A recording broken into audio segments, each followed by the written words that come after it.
નમસ્કાર દર્શક મિત્રો, આજે ધોરણ 12 સાયન્સ એન્ડ કોમર્સનું પરિણામ જાહેર થઈ ચૂક્યું છે. ત્યારે ધોરણ 12 કોમર્સના પરિણામની જ્યારે વાત કરવામાં આવે છે, તપોવન ગ્રુપ ઓફ સ્કૂલ સંચાલિત સરથાણા જકાતનાકા વિસ્તારની અંદર આવેલી સદવિદ્યા સંકુલની અંદર અભ્યાસ કરતી વિદ્યાર્થીની સાથે હું તમને કંઈક પરિચય કરાવવા માંગુ છું. તો વિદ્યાર્થીનો આપણે પરિચય લઈએ. આપનું નામ શું? પટોળિયા પ્રિયા. પટોળિયા પ્રિયા. પટોળિયા પ્રિયા ધોરણ 12 કોમર્સની અંદર ઝળહળતી સિદ્ધિ પ્રાપ્ત કરી છે. ત્યારે આપણે એના વિશે થોડીક વાતો કરીએ.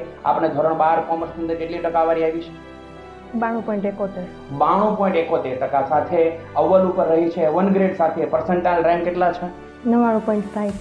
99.60% રેન્ક સાથે વિદ્યાર્થી છે સદવિદ્યા સંકુલની અંદર અવ્વલ નંબર ઉપર આવી છે. ત્યારે મેક્સિમમ કે આપણા 90+ વિદ્યાર્થી જે છે માર્ક સારી એવા દરેક વિષયની અંદર લાવી છે. ત્યારે હાઈએસ્ટ માર્ક એના કયા વિષયની અંદર કેટલા માર્ક છે? 1,99. અર્થશાસ્ત્ર વિષયની અંદર 99 માર્ક પ્રાપ્ત કર્યા છે. તેમજ અધર સબ્જેક્ટની અંદર પણ સારા 95+ માર્ક પ્રાપ્ત કર્યા છે. ત્યારે એને ઝળહળતી સિદ્ધિ પ્રાપ્ત કરવા બદલ તમે કોને શ્રેય આપશો?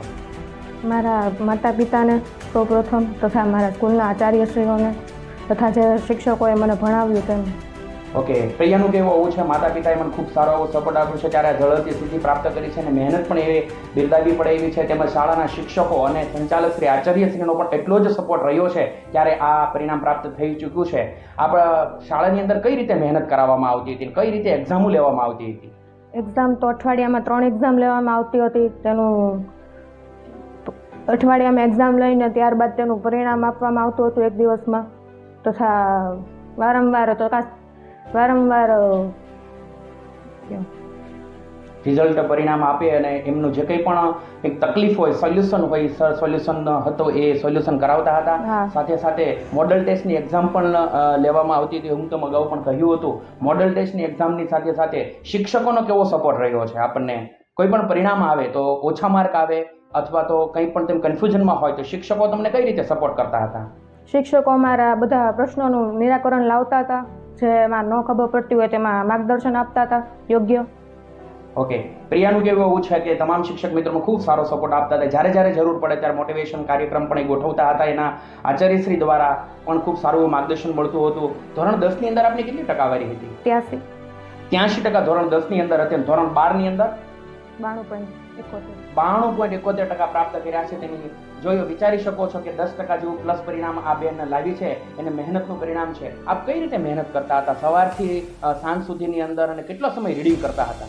રીડિંગ 6-7 કલાક રીડિંગ કરતા, તથા દિવસમાં 2 થી 3 વાર પેપર લખતા. દિવસમાં 2 થી 3 વાર પેપર લખતા હતા બેન. અને આખો દિવસ શાળાની અંદર મોટા ભાગે મહેનત કરતા. જ્યારે જરૂર પડે તે એક્સ્ટ્રા સમય ભરીને પણ શાળાની અંદર બેસીને મહેનત કરતા હતા. અને વાલીનો આપ કેવો સપોર્ટ હતો? વહેલા તમે ઉઠતા, તમારી સાથે વાલી બેસતા, કઈ રીતનું હતું?